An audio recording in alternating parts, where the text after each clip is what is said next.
என் தேவன் என்னை கைவிட்டாரோ என்று பல கோணங்களிலே, என் இயேசு என்னோடு கூட இல்லை, சத்துரு என்னை ஆளுகை செய்து விட்டான் என்று அநேக கவலைகளோடு கூட முறையிட்டு கொண்டிருக்கிறோம். ஆனா அதுக்கு அர்த்தம் அது அல்லங்க.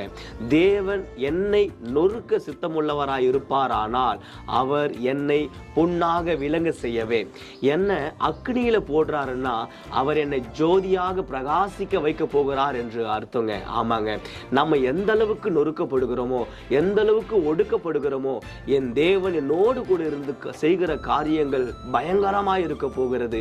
என்னுடைய ஆண்டவருடைய கரம் என்னை கொண்டு செய்கிற காரியங்கள் பயங்கரமாய் இருக்க போகிறது. ஒருவேளை நான் தனிமையா இருக்கிறேன் என்று, ஒருவேளை உங்களுடைய குடும்பத்தில் இப்பொழுது தனியா இருந்து நீங்கள் இதை கேட்டுக்கொண்டிருப்பீர்கள், ஆனால் என் இயேசு சொல்லுகிறார், நொறுக்கப்பட்ட உங்களுடைய இருதயத்தை அவர் பார்த்து கொண்டிருக்கிறார். யோபு கடைசியிலே சொல்லுகிறார், எனக்கு குறித்திருக்கிறதை